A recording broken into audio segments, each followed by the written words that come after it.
Well, shalom, everyone, and welcome to our Shabbat lesson number 51. We're going to have two lessons tonight, 51A and a 51B, Nitzavim. And then we're going to have the lesson on Vayelech.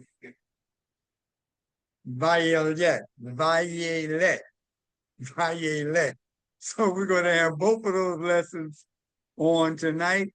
And then next week will be the last lessons of this cycle. We've had a very interesting week. We've had on the 22nd, 23rd, depending upon where you live, we had thru, which means actually the blowing or the assembling, the blowing of the trumpets. So let me close this out. Okay, this table is wider. Yes. Can you hear me? All right. I'm gonna close that up. You can maybe put this in the printing on the wider table. I'm hearing some. Where am I getting this feedback from? Who's on this giving me feedback? Sorry, it was me. I'm out.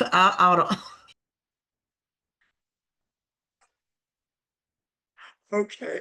Now, so we had Yom Teruah, which is the first day of the 7th month.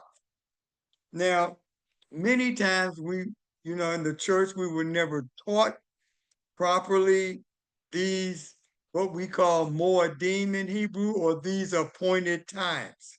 And as you've gone through this Torah study for this year, 52 lessons, 50 lessons already, 51 on tonight and 52 on next Shabbat, then you've learned that these are things that as children of Jehovah, the Creator, we are supposed to acknowledge and do something about that acknowledgement. It's not something that we just say.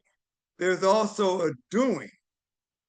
And so we acknowledge by the blowing of the trumpets for the nation of, well, let's say for the land of Israel, what they will do is basically it's an announcement to get ready for on the 10th day of this 7th month. Remember, it's based on the Hebrew calendar, not the Gregorian calendar, which starts in January. Well, the first month actually starts for believers in Yeshua. The first month actually starts in the spring, with that being the first month, and it's always celebrated by the new moon. Remember, the new moon, you can't really see, maybe just a small sliver, and then you go all the way to the full moon. And then from the full moon, then the moon begins to hide itself as it begins to go out again until you'll be in that time of, once again, what? The new moon. Well, the new moon is called Rosh Hodesh, which is the first day of that particular month. The months got their name not from scripture, other than there is the word Aviv and a couple of other things that the scriptures reveal, but it was the first month, second month, third month, fourth month, all the way to the 12th month. And then the cycle starts all over again. Well, on the Gregorian calendar, which we celebrate, they have January 1st as the first day of the new year. Well, in the Hebrew calendar, that's not the case. The first day of what is called the new year happens in the spring. So that brings us to the 7th month, which has the name Tishri now. The 7th month on the first day. That is the blowing of the trumpets in preparation for the Day of Atonement, Yom Kippur. Yom Kippur, I sent this note out, but Yom Kippur basically was the Day of Atonement. And that was the day when the high priest would go behind the curtain inside the Holy of Holies and sprinkle the blood on the tabernacle, the Ark of the Covenant, first for himself, then he would kill another bull and take that blood. He would sprinkle the courtyard. He sprinkles every aspect of the tabernacle was sprinkled with the blood. Now, if the high priest came out, then that meant that the sacrifice was acceptable and the sins of the people were forgiven. On Yom Kippur, then there's usually a day of fasting.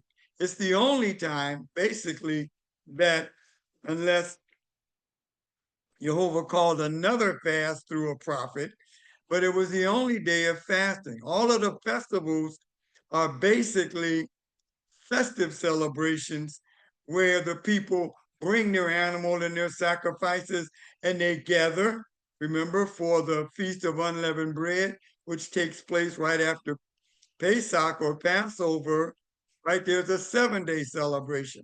Then there's the Feast of Sukkot, which is basically a 2-day celebration, which we call Pentecost nowadays.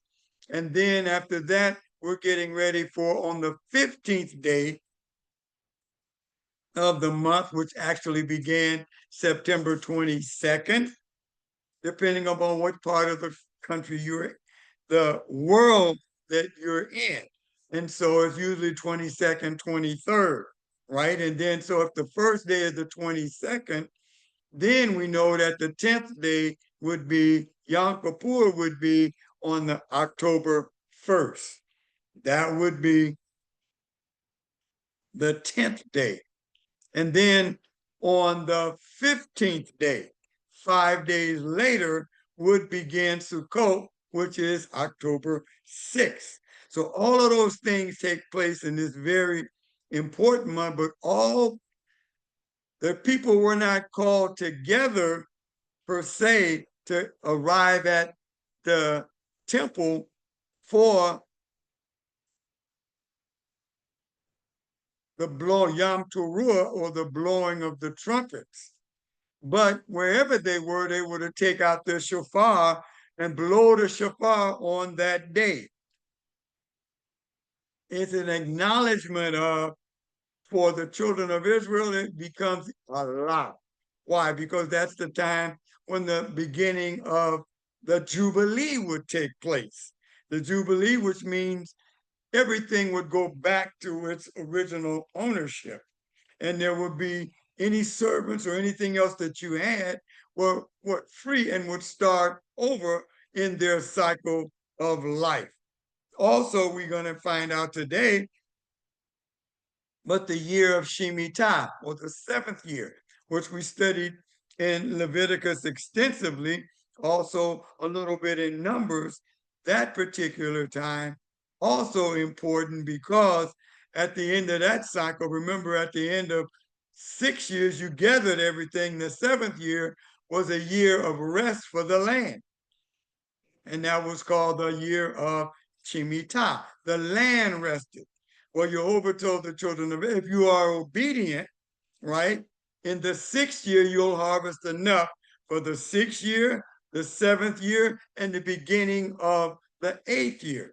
And Jehovah promised them that the crops would grow in extension to allow them to be able to do that, because in the 7th year, the land rested. So you couldn't harvest your crops for sale or anything else. You could eat as much as you want, along with the stranger, whoever came were free to eat, because that was given to the children of Israel as a festive year of celebration. And so All of these things we've learned in this year's journey through the Torah, the first 5 books of the Bible: Genesis, Exodus, Leviticus, Numbers, and Deuteronomy. They have Hebrew names. Bereshit.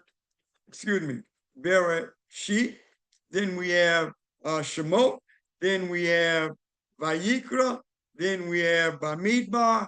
Then we have the 5th month, which is Devarim. And so these things were important. And so even as we close out today, our lessons, and then next week we end, we'll begin again back on the 17th of October. It's going to be on a little bit different format that I'm developing in my mind, but it was a study that's done every day. Why? Because Moses is going to really encourage us today. Why? Because this is going to be really the final day of his life.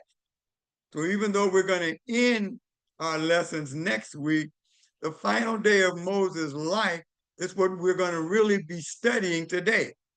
After he teaches them this song, which we'll go through the song next week, but after he taught them the song, Jehovah told him to go up, and he was not coming back down. So he's going to even get in our lesson today where we're going to see where he commissioned Joshua again before all the people, because he's getting ready to leave and he's not coming back. So he knows the day of his death. This is his last day of life. And so he's trying to get everything in that Jehovah has commissioned him to do. And it reminds us kind of like Yeshua, who did everything. He told his disciples, I've done it all.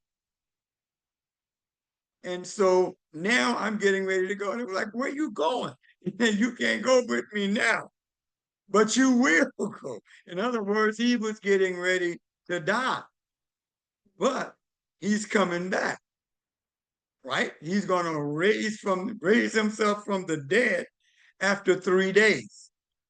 They had no understanding of all of that and what that meant, because as Messiah, as the anointed one, he can't die, even though he told them that he would.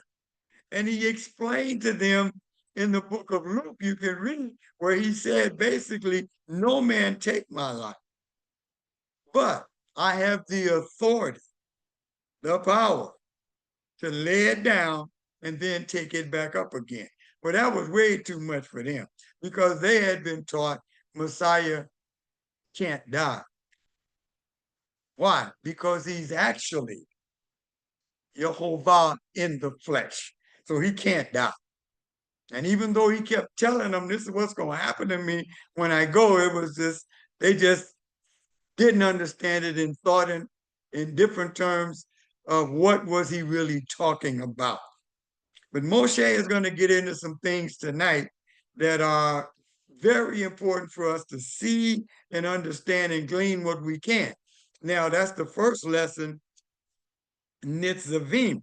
Nitzavim means stand. Kind of reminds us of what Shaul taught the church at Ephesus, teaching us as well, that when you've done all you can do, what do? Stand. So that's the same concept that Moshe is going to give to the children of Israel. And this is where Shaul basically gets this from. And it's amazing that no matter, if you look at what we call the Brit Hadash, or the New Testament, no matter which translation, you're going to see all these footnotes at the bottom. And all of those footnotes are going to go what? Back to many places, the Torah, and other places in what we call the Old Testament, which means this is what Shaul is quoting from. But yet and still, we don't see any value in all those footnotes. And it is really ridiculous to think that you would write a paper or book or anything and have all those footnotes and people wouldn't check to see the source of the information. That's what the footnote is going to give you. It's going to give you the source of the information. And if you've ever had to write a paper or do anything like that for a college or even a high school, you have to include in there your footnotes. Where are you getting this information? What source can I check to see if, in fact, this information is not something you just made up, but is something that we should take heart to understand? And so we look at all that in the Brit-Hadash of the New Testament, all of those footnotes. Sometimes you'll go in and you'll look, I wonder what that, but then you see where it was written, most of it in the Torah. Then a lot of it is in the prophet Isaiah, prophet Ezekiel, all of these things, prophet Jeremiah. But even in those books, they're going to have footnotes that are going to point back to Torah, the first 5 books. And so it's amazing that with all that, the church taught us that it wasn't important, that Yeshua actually did away with that when he told us emphatically that I did not come to do away with it, but to bring it to a fuller meaning and understanding. And so we're gonna get into our lesson. We're gonna have a great time. The next lesson, Vayelech, is only 1 chapter, the shortest actual study in the Torah. But we'll notice that I still sent out what? An overview of that with 7 days of study. So it just goes to show you that most of the time, what we were taught in the church and what we learned was not all there is. And as we look at what this Moshe keeps telling them, that the Torah is life. Study it. What does he say? Hold on to it. And as you hold on to it, you will hold on to Jehovah, the Creator. And for believers in Yeshua, you're going to hope, because he told us and commissioned us that he would never leave us nor forsake us. The very same thing that through him was said to the children of Israel, you will never be abandoned. Well, that's what he promises us. But in order to cling to him, we have to cling to his word. And he is the walking Torah. And so the word became flesh. And so all of these things point to the fact that we need to understand that this word is life. It's true life. Why? For us as children of Jehovah, then we understand what he's telling Moshe and telling the children of Israel. He's basically telling them the very same thing. And that is, this is life for you. That's why you study it. That's why you make certain that you understand and apply it to every aspect of your life. Why? Because in it, you'll learn your purpose. You'll learn why you're here. And we know that the very thing we're supposed to do more than any other is glorify the Creator and exemplify the gifts that he's given to us, to one another, and await the return of our Messiah. So with that, I'm going to go and do our communion. And then after that, we're going to get into our lesson. Oh my goodness, I talked a lot this morning. I mean, this evening already. So we realized, and as we went over last week, that at what we call the Last Supper in the church, that meal that basically like a Passover meal, Yeshua took the bread. There would be a kind of a flat-like loaf of bread, and he told them to then pass it around. But before he did that, he blessed it. And so we learned that in Hebrew, the blessing is Baruch atah Yehovah Eloheinu melech ha'olam hamotzi lehem min haaretz. Blessed are you, Jehovah our Elohim, King of the universe, who brings forth bread from the earth. So he told him to break, that's the blessing he would have given. And then we learned in the book of Luke how Shaul taught that, look, Yeshua did this. And then Shaul brought it out in his letter that we do this in honor of the price that he paid. For at that last meal, Yeshua took bread and he said, this bread is a symbol of my body that is broken just for you. And then he said, do this always in remembrance of me. Then we eat.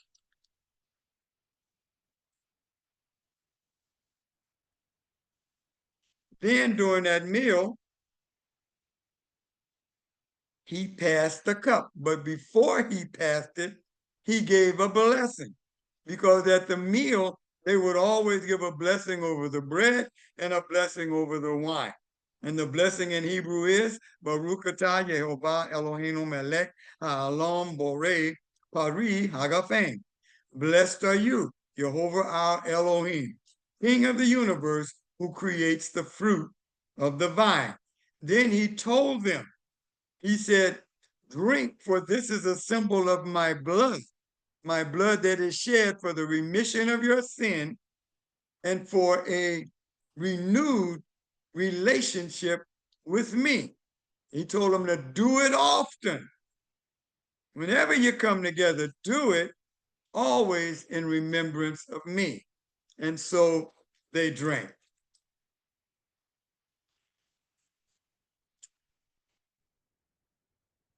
Now, with that, we're going to get into our shared screen and get into our lesson for tonight. So let's do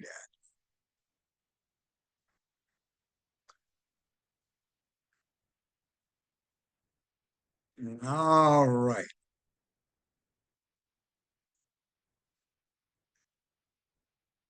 Okay, you can see, and I guess you can hear good because my sister hadn't told me I can't hear. Okay, so let's get into our shared screen, our slideshow presentation, rather. And we begin our lesson. I don't know what this thing. So it's Nitzavim. Nitzavim once again means standing. Stand. You're going to tell them, right? Remember, it's always going to be in that first line of the particular Torah studies. It's going to be in the first line. And the title of that lesson, the whole lesson is about what? Standing. Stand on this Torah. Learn this Torah. Come together. Hear the Torah. Remember, they didn't have Bible. They didn't have books. They had this huge Torah scroll. And so they didn't have them in their homes. They had one next in the tabernacle. Then they're going to make one for each one of the 12 tribes so that wherever they are, there will be a Torah scroll there. And this is huge. It is large. All right. So it's important that we understand that, put that in the context of what we're dealing with. And that is this whole concept of standing is going to be throughout this lesson. It's going to start, we're in chapter 29, verse 9, and it's going to end in chapter 30, verse 20. And I don't know why I have a 5 there when it's a 6. It's the 26, the 25th, it's the 26th. But I'm gonna have to I'll correct that on my hard copy. And I saw that earlier, but I forgot to change it. All right. So that we're in lesson 51A. The next lesson will be 51B. We're going to go through both of them tonight. And that'll get us through the Torah in 1 year, because next Shabbat, Friday, we will in fact do lesson 52. So we will have completed, it's amazing, we will have completed 52 lesson studies that have gotten us through the first 5 books of the Bible.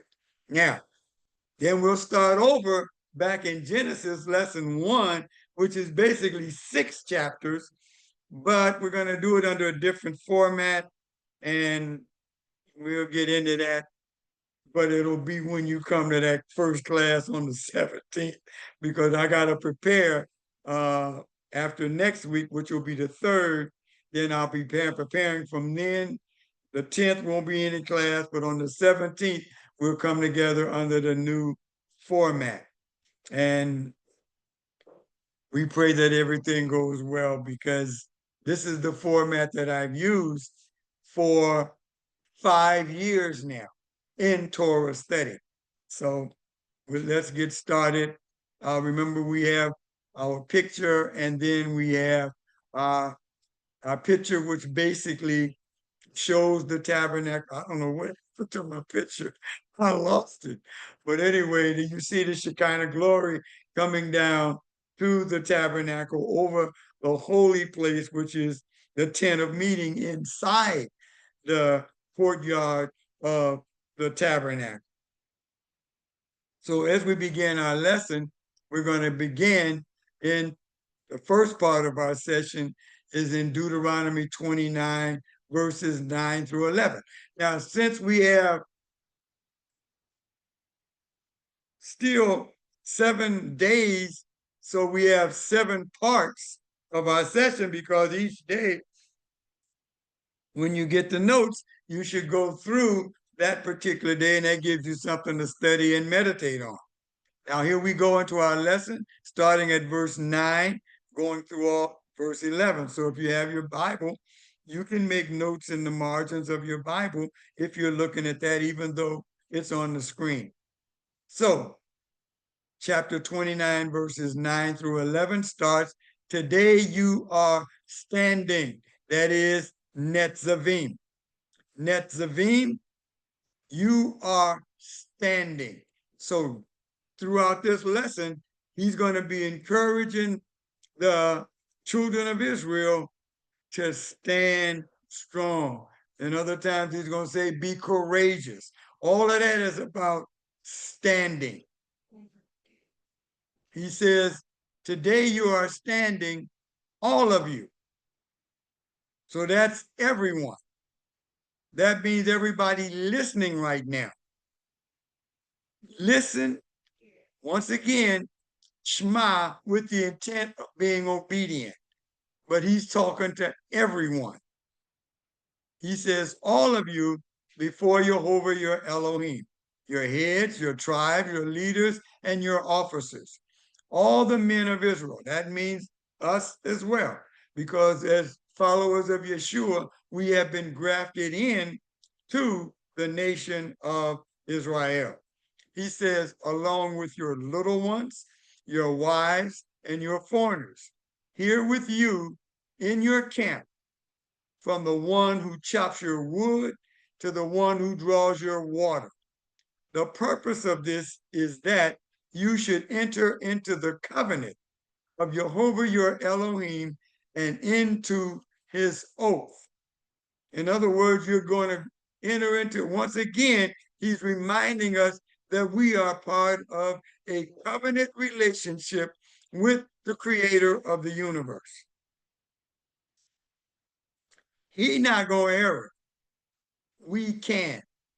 But we are understanding this is a covenant relationship.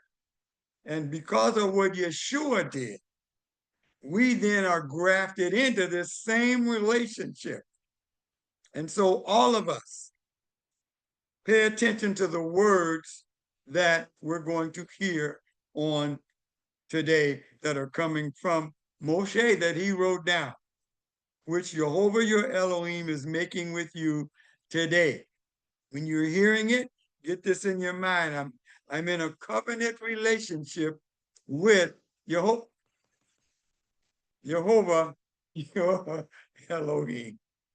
So let's go on to the second part of our session, verses 12 through 14.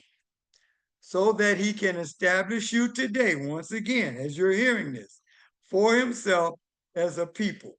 And so that for you, he will be Elohim, as he said to you, and as he swore to your ancestors, Abraham, Yitzhak, and Yaakov.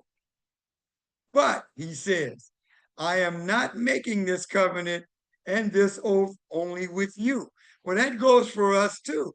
He's not just making this covenant relationship with us, but also he says, I am making it both with you who are standing Nitzavim here with us today before Jehovah our Elohim, and also with him who is not here with us today. That means our children, our grandchildren, children that are not born yet.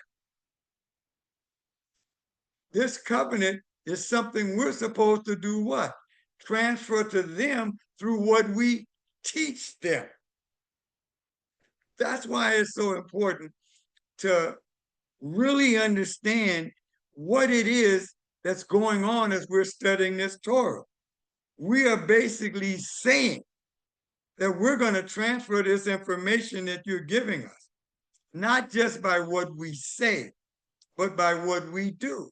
And that's why it's important for us to learn the days of the Moedim.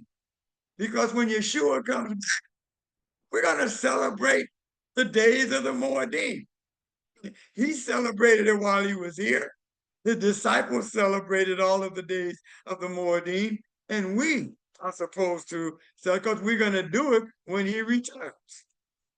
Then we're going to get into the third part of our session, which is a little bit longer, and I see my screen is messing up, so I better get those pages out here for me.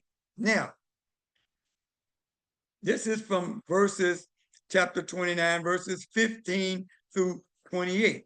Continuing as Moses says, and as he's teaching them, he says, for you know how we lived in the land of Egypt, how we came directly through the nations you passed through. And you saw their detestable things, their idols of wood, stone, silver, and gold that they had with them. So now all of the nations they had conquered up to that point. Now for us, it's all the nations up to this point. So let there not be among you a man, woman, family, or tribe whose heart turns away today from Jehovah, our Elohim, to go and serve the gods of those nations. Let there not be among you a root bearing such bitter poison and wormwood. So to turn away from what the Torah is teaching us to do, even though in the church we were taught incorrectly that we were not required to do these things because Yeshua had done them for us. No, Yeshua had given us the full meaning of those things, but he told us at that last meal, he said, if you love me, keep the Torah. If you love me, you have to show your love for me. It isn't something you can just say. Now we know that all of his disciples, except for the one who betrayed him and then was later replaced, died a death of obedience to what Yeshua taught them. So he goes on to say in verse 18, if there is such a person, when he hears the words of this curse, in other words, there were blessings and curses. Last week went through a lot of that, even more. There are blessings and what is a curse? A curse is what happens when you are disobedient. As long as you're obedient, he says everything will be fine. But he says, this person says, even though I hear these words, listen to that, even though I hear these words of the curses that come, I will bless myself secretly, saying to himself, I'll be all right. That's what the church has taught us to do, to say we're going to be all right. Even though I will stubbornly keep doing whatever I feel like doing. so that I, although dry, which means I am sinning, I will still be what? Added to the watered or the righteous. So I can do whatever I want to do. Isn't that what the church has taught us? That because Yeshua died and his blood was shed for our sins, we can do whatever we want to do. He said, Jehovah will not forgive you for that. Rather, the anger and jealousy of Jehovah will blaze up against that person. Every curse written in this book will be upon him. So now Yeshua said, you're going to come to me on that day and say to me that I did all these, you blessed me with it. He said, I'm going to tell you, get away from you, you worker of what? Dry, sinful behavior. I never knew you. So that's why it's so important to listen to this and to say it in your mind and then propose to do it. He said, he ain't going to forgive you. Every curse written in this book will be upon you. Jehovah will blot out his name from under heaven. So your name ain't in the book of life. You can say it is. But if you're not trying to be obedient to everything the Torah has taught us, is your name written there? According to this, it's not. Jehovah was singled out from all the tribes of Israel to experience what is bad and all the curses of the covenant written in this book of the Torah.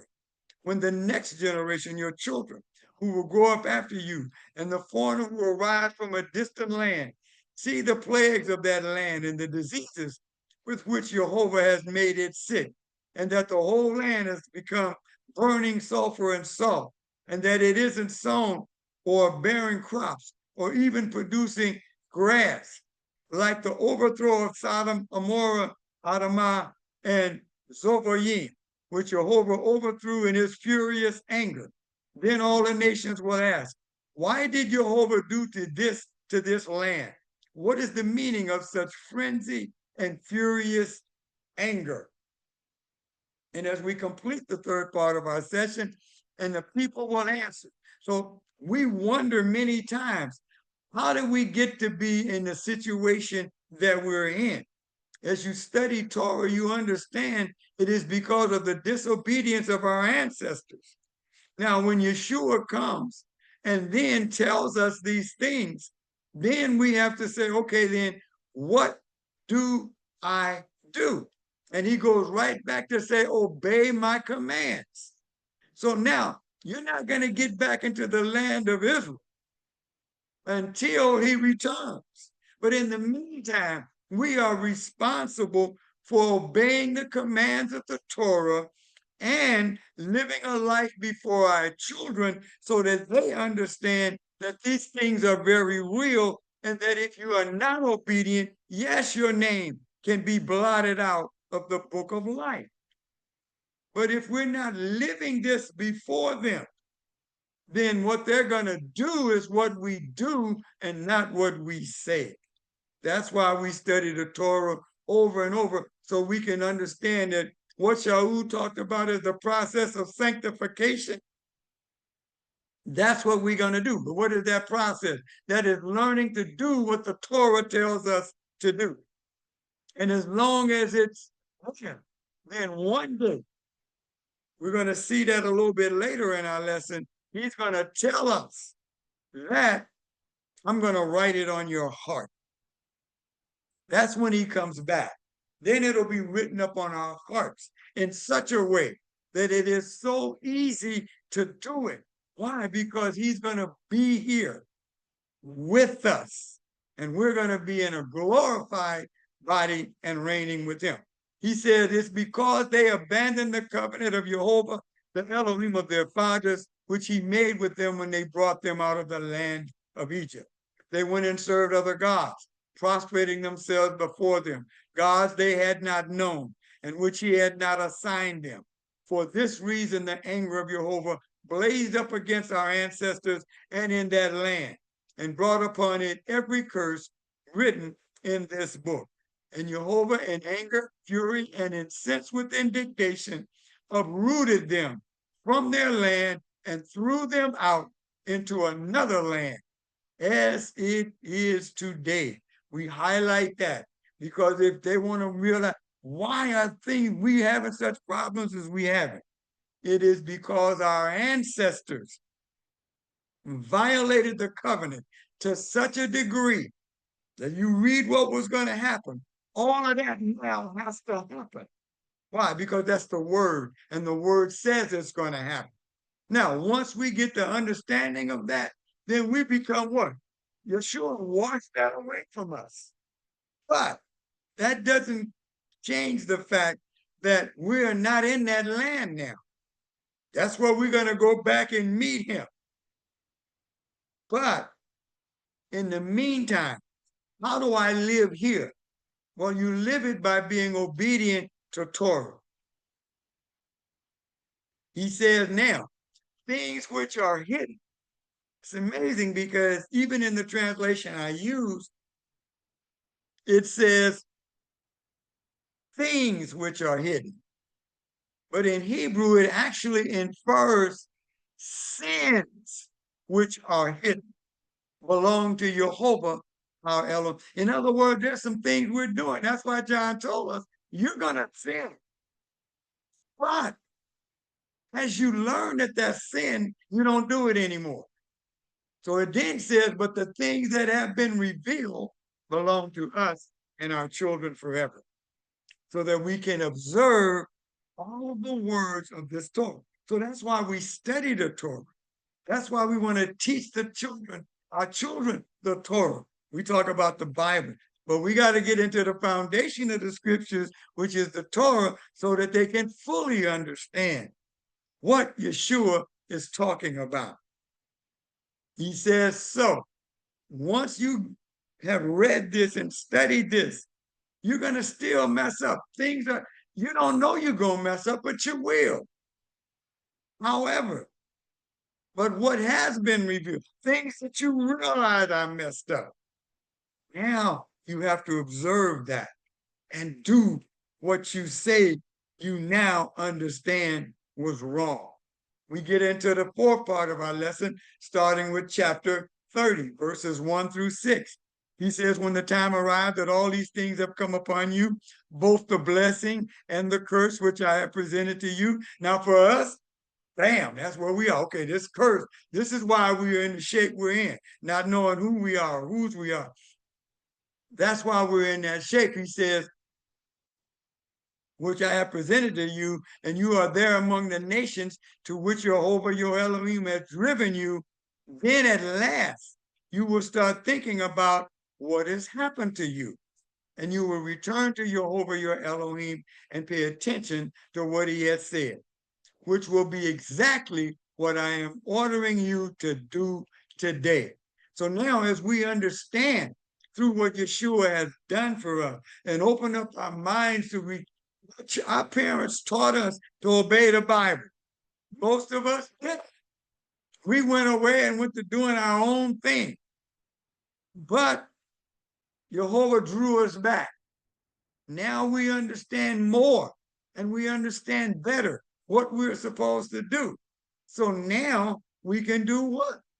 He says exactly what I'm ordering you to do today. So now that you understand what a blessing is and a curse is, now that you understand that, then he says, you and your children with all your heart and all your being, when you say, look, Yeshua is Messiah.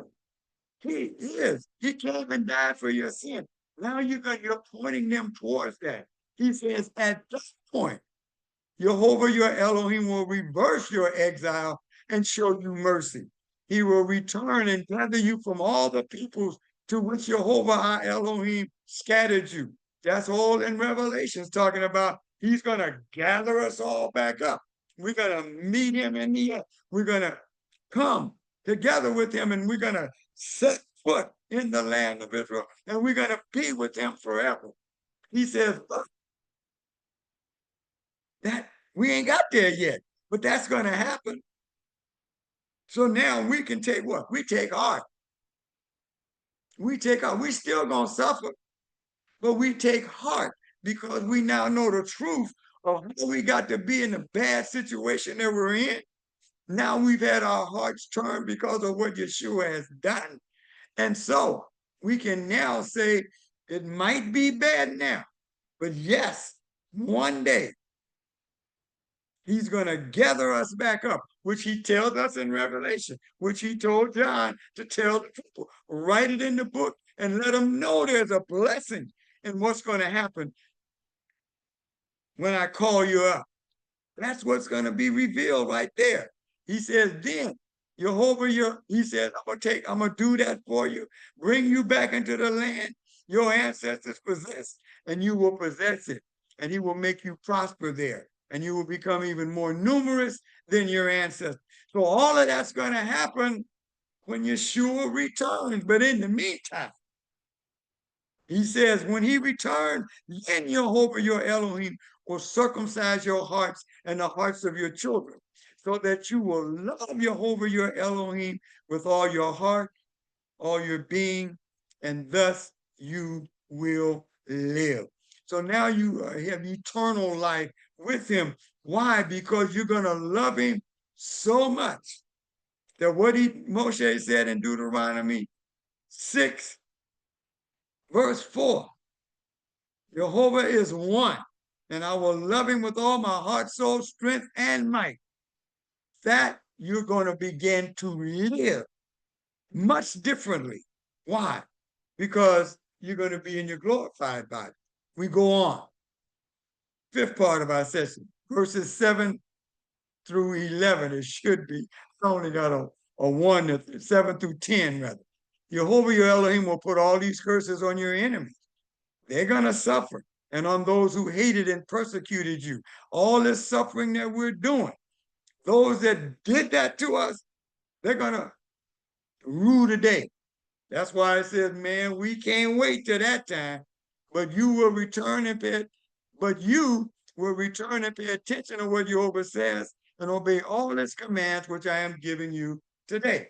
Then Jehovah your Elohim will give you more than enough in everything you set out to do. That's in the 1,000-year reign of Yeshua HaMashiach. The fruit of your body, the fruit of your livestock, the fruit of your land, and all do well. For Jehovah will once again rejoice to see you do well, just as he rejoiced in your ancestors. However, all this will happen only if you pay attention to what Jehovah your Elohim says. Pay attention. Yeshua said, I did not come to end the Torah. I didn't abolish it. I didn't come to do that. Pay attention so that you obey his command and regulations, which are written in this book of the Torah. If you turn to Jehovah your Elohim with all your heart and with all your being. Sixth part of our lesson, verses 11 through 14. For this command, this command, which I'm giving you today, is not too hard for you. Shaul said that in the book of Romans. It is not beyond your reach. It isn't in the sky, so that you need to ask, who will go up to the sky for us, bring it to us, and make us hear it, so that we can obey it. No, he says, likewise, it isn't beyond the sea, so that you will need to ask, who will cross the sea for us, bring it to us, and make us hear it, so that we can obey it. On the contrary, the word is very close to you in your mouth, even in your heart. Therefore, you can do it. We can be obedient to the Torah. And as we complete our lesson on Nitzavim, remember, all this is about what? Standing. Look, he says, I am presenting you today with, on the one hand, life and good, going all the way back to the garden, the blessing of obedience. You can eat everything but one. You can eat all the fruit, everything, but from that one tree. I'm presenting to you a choice, life and good. On the other, death and evil. And that I am ordering you today to love Jehovah your Elohim, to follow his ways, his Torah, and to obey his commands, regulations, and rulings. For if you do, you will live and increase your numbers, and Jehovah your Elohim will bless you in the land you are entering in order to take possession of it. The children of Israel are getting ready to go into that land. Once Yeshua returns, we are getting ready to go into that land. But if your heart turns away, if you refuse to listen, if you are drawn away to prostrate yourselves before other gods and serve them, I am announcing to you today that you will certainly perish. You will not live long in the land you are crossing the Jordan to enter and possess. Then Moshe says, for I call on heaven and earth to witness against you today that I have presented you with life and death, the blessing and the curse. Therefore choose life so that you will live, you and your descendants, loving Jehovah your Elohim. Pay attention to what he says and clinging to him.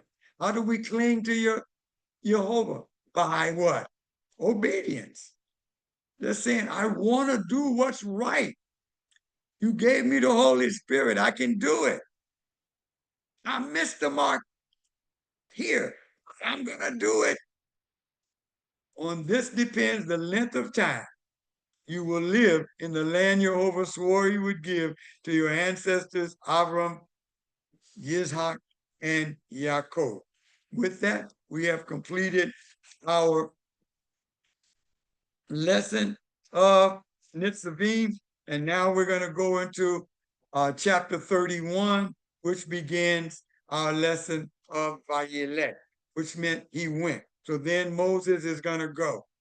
So at the end of this chapter, basically, Moses is going to go. Now, what written later, the song and all that, Moses did that. But there are going to be some things said after that that were done after Moses died. So then it ends with the writing of, for Moshe, it ends with the giving them the song and teaching it to them. So we start in the first part of our session. Let me get there on my hard copy just in case something happens. All right. Moshe went and spoke the following words to all Israel. I am 120 years old today. I can't get around any longer. We're going to learn in our lesson next week that he's not saying I'm too old and messed up. No, he was full of vigor and everything else. His time is up. So when he says I can't get around any longer, he basically saying I'm getting ready to die. Had nothing to do with his physical or mental capacities. He's still writing this stuff down. He's going to write this song down. He's still doing all these things.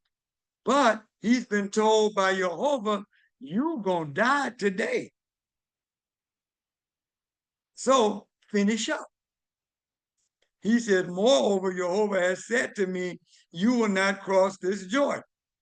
Jehovah, your Elohim, he won't cross over ahead of you. He will destroy these nations ahead of you. Now you're going to fight, but he's going to be with you and you will dispossess them. Joshua, he will cross over ahead of you, as Jehovah has said. Second part of our lesson, verses 4 through 6. Jehovah will do to them what he did to Sihon and Og, the kings of the Amorites, and to their land. He destroyed them. Jehovah will defeat them ahead of you, and you ought to do to them just as he has ordered you to do. But he tells them, this is part of even Nitzavim, going over into, I'm going away. He said, be strong, be bold, don't be frightened or afraid or frightened of them.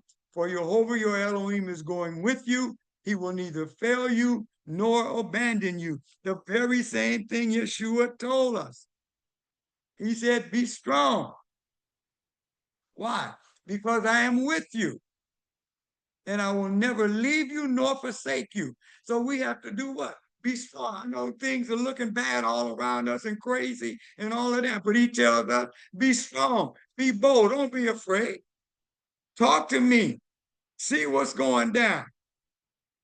Are you living for me? He says, because I cannot abandon you.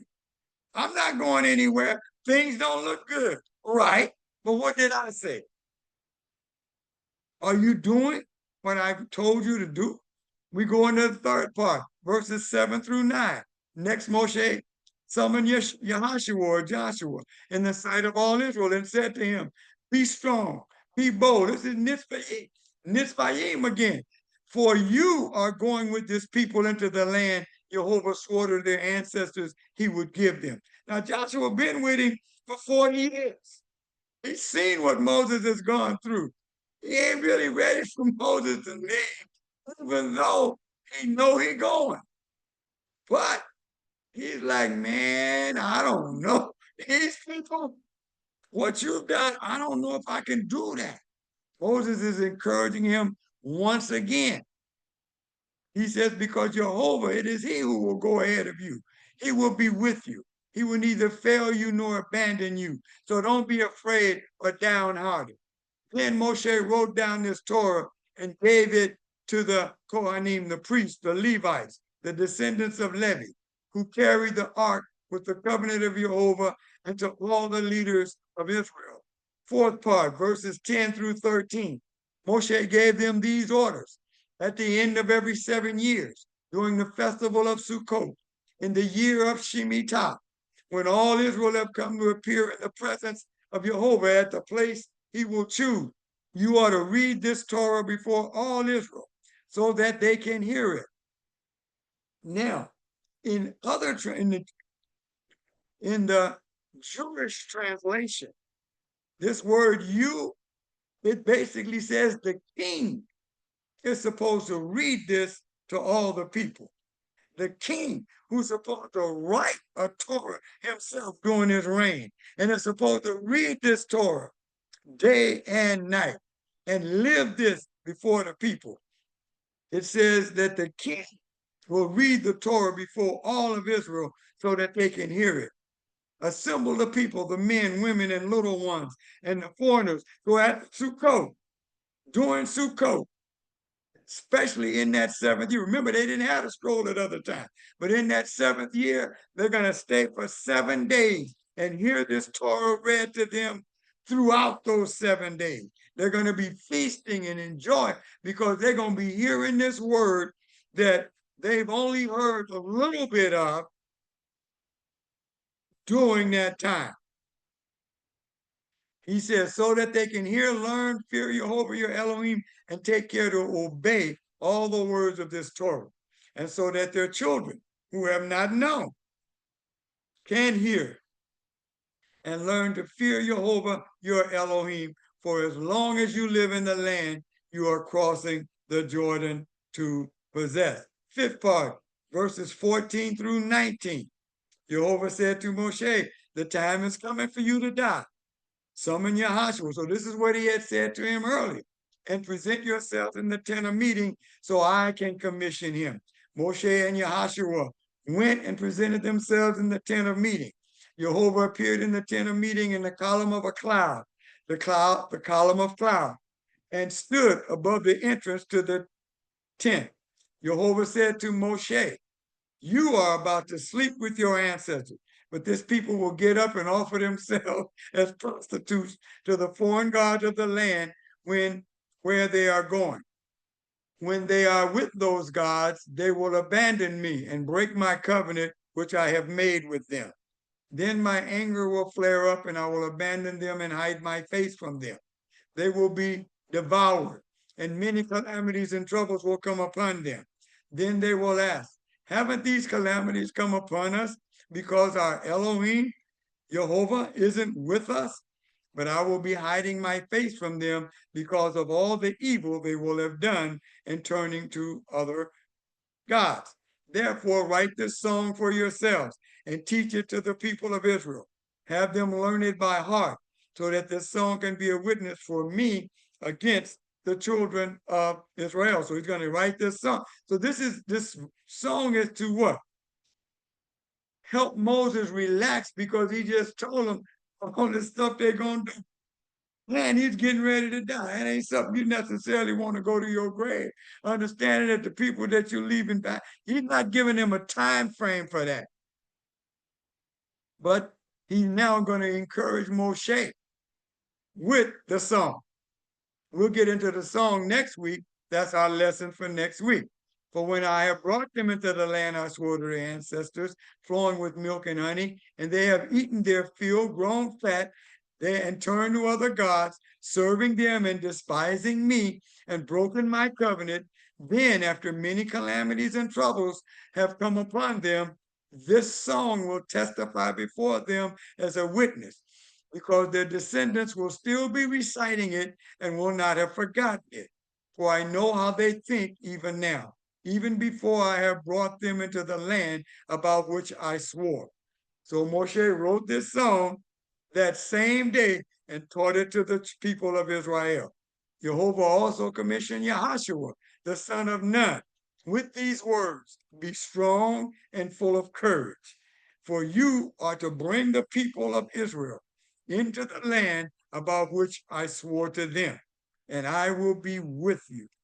Moshe kept writing the words of this Torah in a book until he was done. When he had finished, we complete our lesson for today. Moshe gave these orders to the Levites, Leviim, who carried the Ark of the Covenant of Jehovah.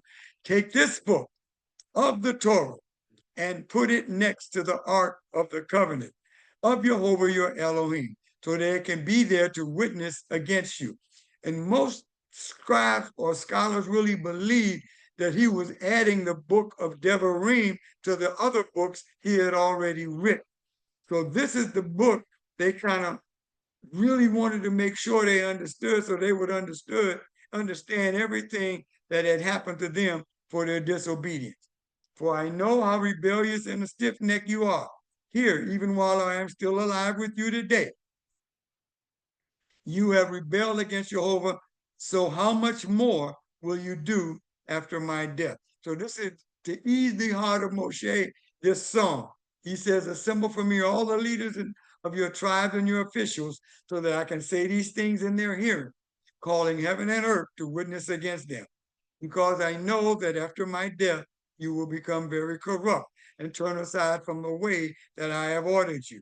And that disaster will come upon you in the Akhareh, or the future times, because you will do what Jehovah sees as evil and provoke him by your deeds. Then Moshe spoke in the hearing of the whole assembly of Israel the words of this song from beginning to end. So that's what our lesson next week will be what the song is, and close out the book of Devarim. Thank you all so much for coming together today. We've had a wonderful and a great lesson. Now we're going to get into our priestly blessing. How do we do on time? Well, we didn't do it as bad as I thought we would do. Oh, we're only 5 minutes past the hour. So that is wonderful. Now, with that, I had intended to bring my prayer shawl, but I forgot to bring it down. So we're going to point our hands towards the screen and towards one another. And we use the priestly blessing of Numbers, or Bamidbar chapter 6, verses 24 through 26. May Jehovah bless you and keep you. May Jehovah make his face shine upon you and be gracious to you. And may Jehovah lift up his countenance upon you and give you peace. So you have said this blessing over all those that are going to hear this, lesson as they witness, as I posted, they listen to it at a different time. But if they are listening to it right now, then that blessing you have said to each other. So with that, I want to say shalom. I will see you next week for the last lesson of the 52 lessons through the Torah in 1 year. Then we're going to pick it up again October 17th, but under a different format, a format that I'm working on, but it's going to require more reading on the part of each one of you, because I will not be reading it for you as we've done these 5 years. And for my sister and others, maybe who have picked up on it, it's only been a year. But thank you for joining us, and I will see you on Shabbat, and I say shalom.